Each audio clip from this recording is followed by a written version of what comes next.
Paul Rosales from Remax Realty Professionals, and you know, obviously real estate is your business. That's what. Yep. And we listened to the Money Talks report that talked about now being a good time to buy a house. Mm-hmm. Do you concur? Oh yeah, yeah. It's unusual to have this type of situation in just about any kind of marketplace.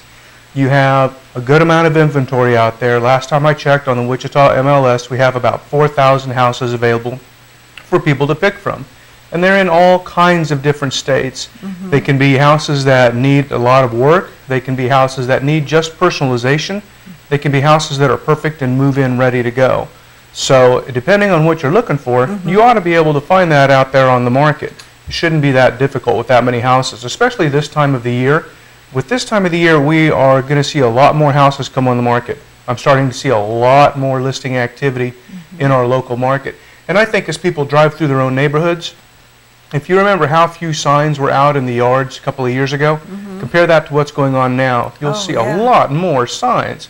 I think at the low of the market, we were around 3,000 houses on the market. Wow. Now we're over 4,000.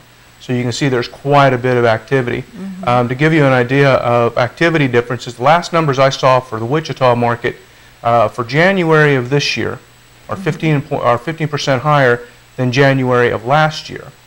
For March of this year, we're up 36% over March of last year. Now those are houses sold?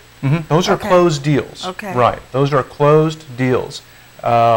Now, on a Kansas level, there's improvement, but it's not as strong as the Wichita market. The Wichita market seems stronger than the state as a whole. However, the state is also seeing some really strong numbers. Some numbers folks over in California, Florida, Arizona, New Mexico, Nevada, they'd like to see anything even close to those. We're actually seeing improvements in prices on houses, as well as improvements in the marketplace.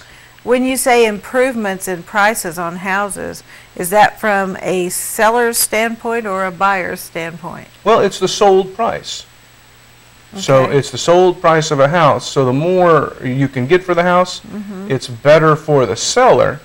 On the other hand, for the buyer, we have historically low interest rates. Okay. If you went and you looked at interest rates, I think when we bought our house, interest rates were at 6%.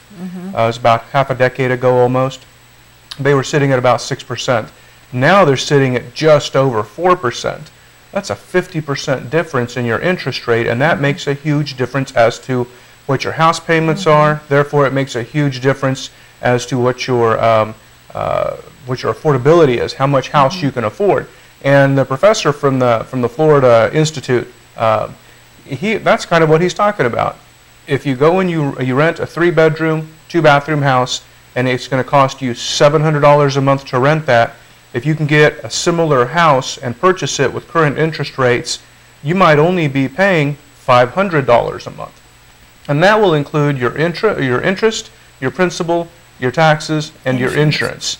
Because you got to realize, what is a landlord in the game to do? They've all refinanced their properties to this new lower interest rate, or a similar interest rate, whatever they could get from their bank. But they're still charging what they used to. So they're making more money on the deal.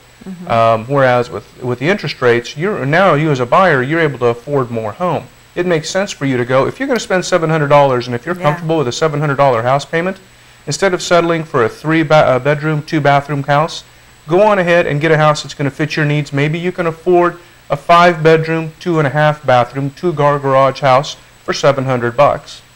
It depends on where you're going to buy, because neighborhoods do vary greatly, and it will govern what size property you're going to get.